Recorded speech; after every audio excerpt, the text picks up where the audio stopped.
Halo semuanya, selamat datang di sesi bedah materi kita. Wah, topik yang bakal kita bahas kali ini tuh sangat hangat dan relatable banget ya buat teman-teman di sekolah. Kebetulan banget nih, musim perlombaan seni lagi bergulir kencang. Tapi sedikit koreksi santai dulu ya, buat yang sering salah sebut. Mungkin yang kamu maksud itu FLS 2N, alias Festival dan Lomba Seni Siswa Nasional, bukan FLS 3N. Tapi tenang aja, substansinya sama kok.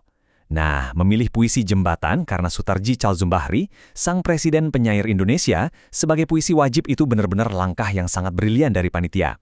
Karena puisi ini punya kedalaman makna sosial yang luar biasa.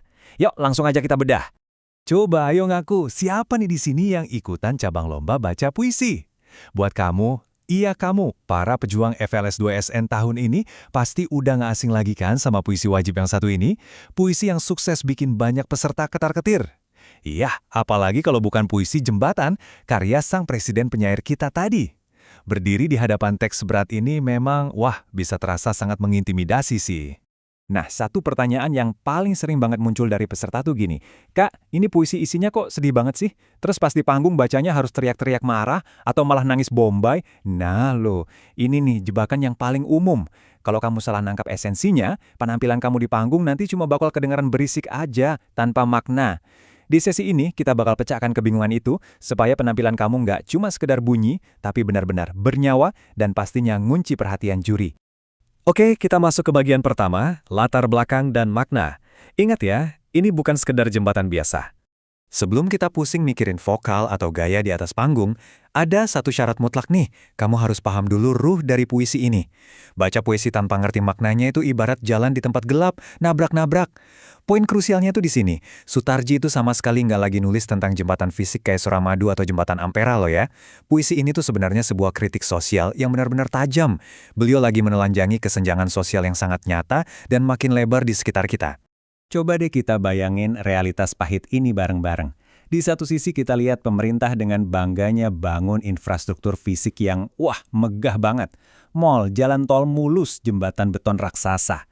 Tapi di sisi lain, coba lihat realitas kaum marginal kita. Ada wajah orang-orang jalanan, pemulung yang mungut remah-remah, dan orang tergusur yang cuma bisa nontonin kemegahan itu dari balik etalase kaca.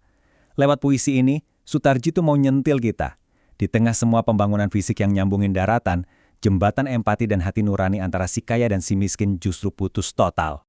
Sekarang coba deh kamu resapi baris terakhir yang legend banget ini. Lalu tanpa tangis, mereka menyanyi, "Padamu negeri, air mata kami." Gimana? Merinding gak sih dengarnya? Bayangin aja rasa sakit yang saking dalamnya, sampai rakyat kecil tuh udah kehabisan air mata buat nangis. Lagu kebangsaan yang harusnya penuh kebanggaan, malah jadi saksi bisu penderitaan mereka. Nah, ruh inilah yang harus kamu bawa ke atas panggung nanti. Masuk ke bagian kedua. 3 tips membaca buat peserta FLS 2N, yaitu gimana caranya mentransfer rasa ke dewan juri. Nah, setelah paham maknanya, pertanyaannya, gimana cara nerjemahin itu jadi pertunjukan yang memukau? Ingat ya, baca puisi itu bukan soal acting teatrikal yang lebay, tapi ini soal seni memindahkan rasa. Ada 3 teknik nih buat menghindari akting dangkal. Pertama, emosi yang tepat. Kedua, permainan dinamika vokal. Dan ketiga, gestur yang anti basa-basi. Oke, kita bahas tip pertama. Kita patahin dulu nih miskonsepsi terbesarnya. Banyak banget peserta yang bacanya tuh meledak-ledak, marah dari awal sampai akhir. Aduh, itu keliru banget. Kalau kamu ngelakuin ini, juri bakal langsung bosen di menit pertama. Beneran deh. Yang bener itu, emosi utama puisi ini adalah kepahitan yang tertahan. Ada rasa miris, pedih, dan gak berdaya. Marahnya tuh marah yang capek, ngerti kan? Jadi mulailah dengan nada yang berat, lelah, buat ngerefleksin keputusasaan pas ngelihat air mata bangsa. Lanjut ke tip kedua, permainan dinamika vokal. Ini penting banget, yaitu penguasaan kapan nada suara kamu harus naik dan kapan harus turun. Baca puisi dengan nada datar, penonton bisa ketiduran. Tapi kalau teriak terus-terusan, telinga juri juga bisa sakit. Kuncinya itu ada di kejutan dan kontras dalam tempo dan suara kamu. Biar kebayang, kita lihat contoh konkretnya ya. Penempatan emosi itu krusial banget. Pas kamu sampai di baris, wajah yang diam-diam menjerit, melengking, melolong, dan mengucap, nah di sini kamu boleh lepasin tekangan. Naikkan intonasi dan temponya. Keluarin semua energi penderitaan di situ. Tapi awas, perhatiin baik-baik.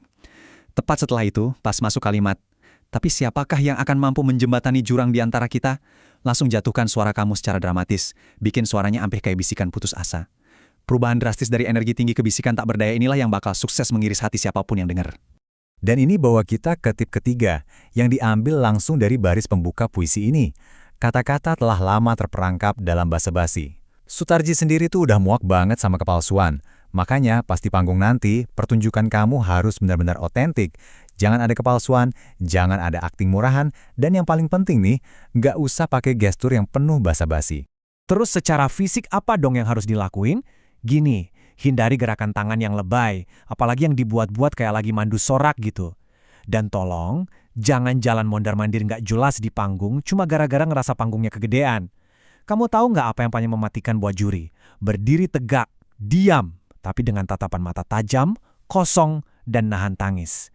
Diam yang penuh emosi itu jauh lebih mematikan daripada 1000 gerakan yang berlebihan. Bagian ketiga, menjadi suara kaum marginal. Berdirilah di panggung dengan penuh tujuan. Saat kamu melangkah ke atas panggung FLS2N nanti bawa puisi jembatan ini, stop mikirin cuma pengen jadi juara. Jadilah perwakilan suara dari orang-orang marginal yang ada di dalam bait-bait itu. Berdirilah di sana dengan sebuah tujuan, yaitu nyampein pesan penting dari sang presiden puisi kita ke dunia yang sering tutup mata. Nah, secara konsep penjiwaan kan kamu udah paham nih, tapi ingat, tubuh kamu itu instrumen utamanya. Jadi pertanyaannya sekarang, kamu udah siap belum buat mulai latihan vokal dan pernafasan diafragma hari ini? Karena penjiwaan sehebat apapun, kalau nafasnya nggak kuat, ya nggak akan maksimal sampainya. Teruslah berlatih, bikin setiap kata yang keluar itu bernyawa. Oke, sampai di sini dulu sesi bedah materi kita kali ini. Selamat berjuang buat para pejuang FLS2N, dan mari kita lihat siapa yang paling siap menyuarakan air mata negeri di atas panggung.